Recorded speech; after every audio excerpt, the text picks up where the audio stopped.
I would like to introduce myself. My name is David McDermott, and I am an artist.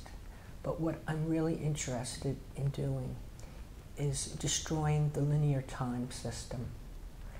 This is my partner, Peter McGough, who is an artist, and he will go into details on the subject I have just put forth.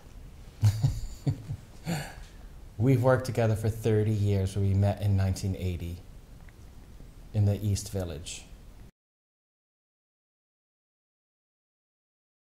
Our photography is a record of our lives, and our painting is our ideas. And that's how I see it that way, that when we started doing photography in the 80s, basically I photographed a world that David made and the time experiments that he made. And the paintings were a part of a time experiment and a theory. No, we're bookends, we're opposites. He's extreme. He's incredibly extreme, and I think it puts a lot of people off, his extremity. But I think he has a lot of great ideas. He's an original thinker. And Allen Ginsberg said to him once, you have to be able to talk about any subject. And society doesn't want to hear what he has to say a lot of the times, because he's so extreme. And I think I don't want to ruffle people's feathers and disturb them, because they're fragile, they might jump out a window. And but I do find that he's very different. He's here, I'm there. He lives in Ireland, I live in the States, and we work together as a team. And we base a lot of our work on his theories of time. And I can have that happen, make that happen. I create and he theorizes. I base the art on his theories. Basically, if I hadn't met Peter, I would be insane. Yes. If it wasn't for Peter to negotiate in the world for me, I would be an insane person. And if I was by myself, I would be bored. And you basically became associated with me because... Well, you were interesting. How about that? When we made this painting, Friend of Dorothy's, we based it on a Stuart Davis ice cream parlor in New Jersey where he had all these abstract letters. And we made this painting and we used all these words that were thrown at us at childhood. So it was very political. Faggot, fairy, cocksucker, queer, pansy, Nelly, and some French people. It was our first most important painting. It was the painting they loved. About us. It put us on their map. So we made this painting and we thought, well, we can never show this painting.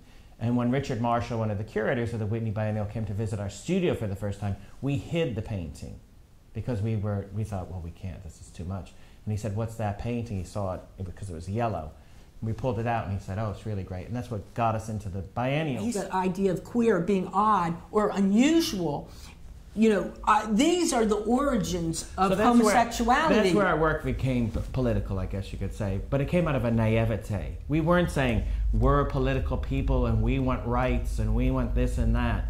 It came out of just a picture that I saw in a book of Stuart Davis. And from that we thought, we painted queer and it had all flowers around it. It was this a Victorian postcard, but it was offensive. But at that time we also wanted to create our own homosexual past, which was not in the history books, and so we began fabricating. I mean, this is in the early 80s, and you think gay liberation, what happened in the 70s, you know. But we weren't ever part of those militant people and gays and things like that. We just lived in this own little fantasy world. We created this world of an interior where we painted paintings and then we hung them on the wall. They're very primitive. When I look at them, and I've bought some of them at auction, they're very badly painted, but that's part of the charm. They're like a primitive painting and genre paintings. So we created this whole atmosphere, and we lived in this little world, and then people started getting interested in what we were doing. Yes, they were political, but we were not trying to make it political.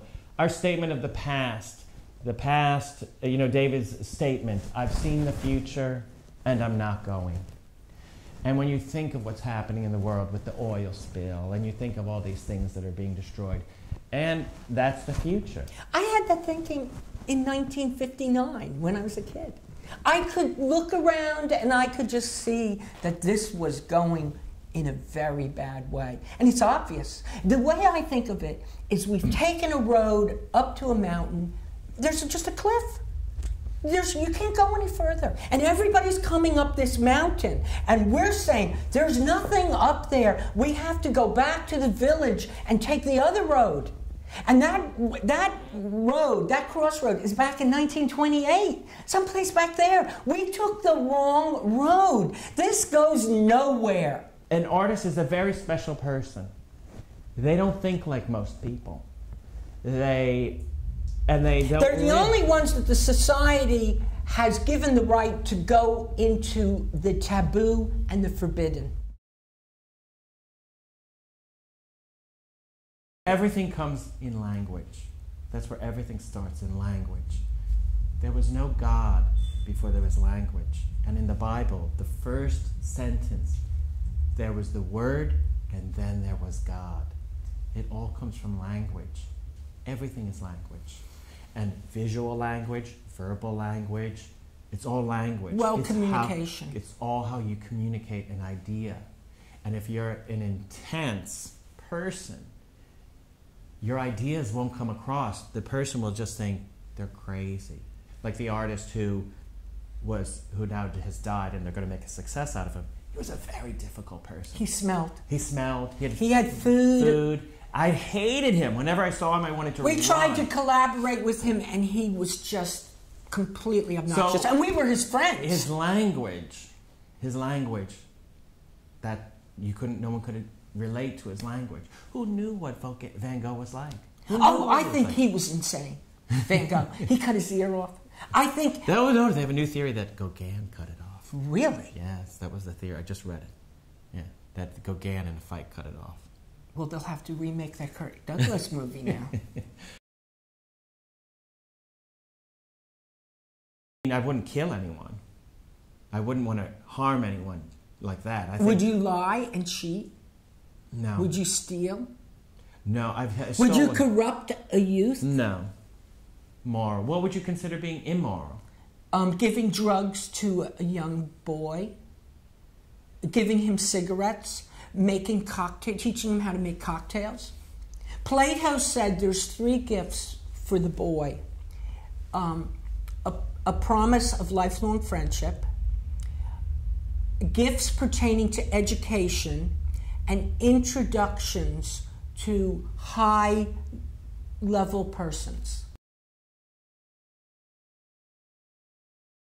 The world has definitely changed since we started working together. The art world, I'll say. It was a white man's world, a straight white man's world.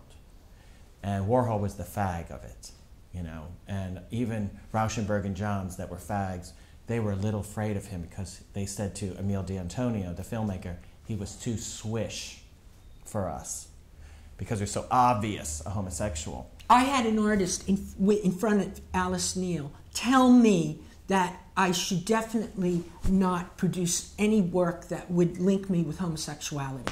And she completely told him off and told him he didn't know what he was talking about and how dare he speak that way to a young boy, an artist, a young artist.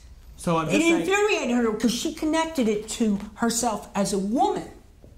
So the art world now is gone global and it's different. You know, there's a world art from all over the world, and China's brought in and all that. So it is much different when we were there. It was a white man's world. It was small. It was a small white man's world.